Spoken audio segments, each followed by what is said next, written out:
I'm back at the workspace now, and I'm going to lay out my samples.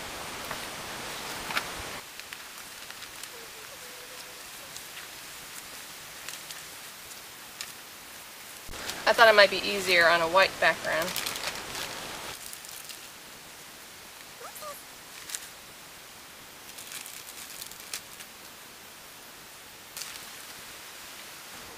So here we have it, the Great Coffee Experiment.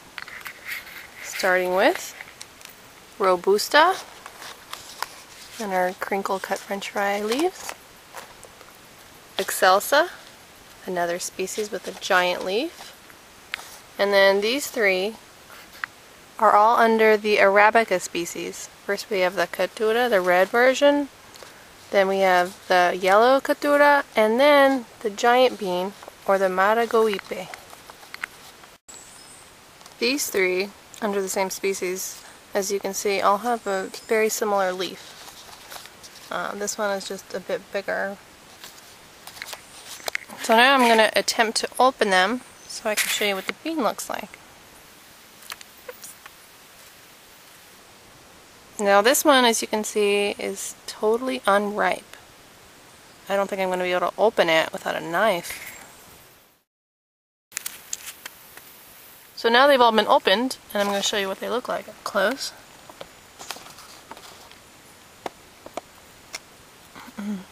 These ones aren't looking too good. Looking pretty nasty, actually. See this black mess here?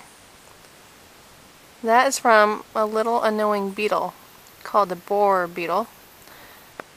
And here is the Excelsa.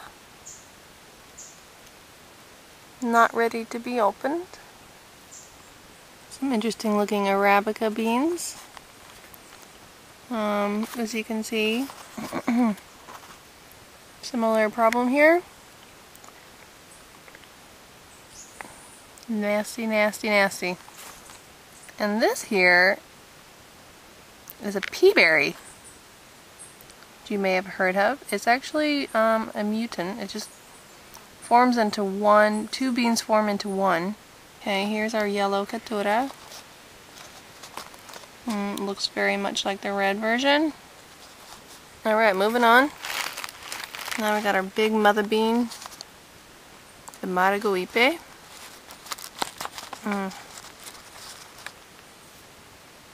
Just to compare side by side. Maragogipe and just a regular Catura. And now you get to watch me do something really stupid, which is eat them. This one just looks horrible. This is the Robusta. I'm going to try it first.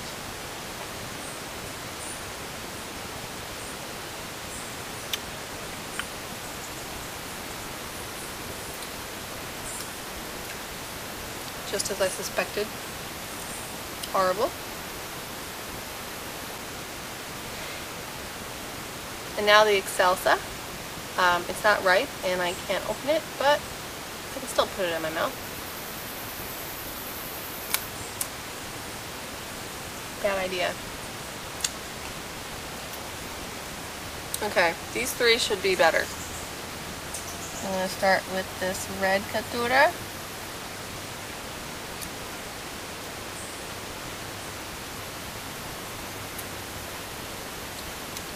It's pretty good.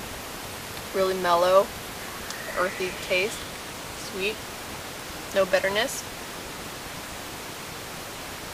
The yellow Catura.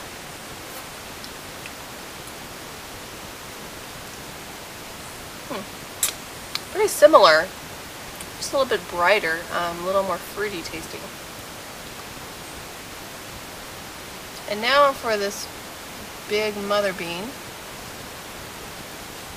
Let's see if bigger really is better.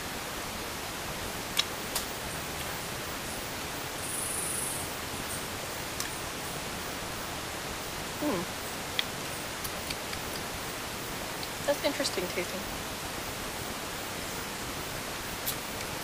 Tastes a little bit like sugar cane. Like the stalk of a sugar cane. Pretty good.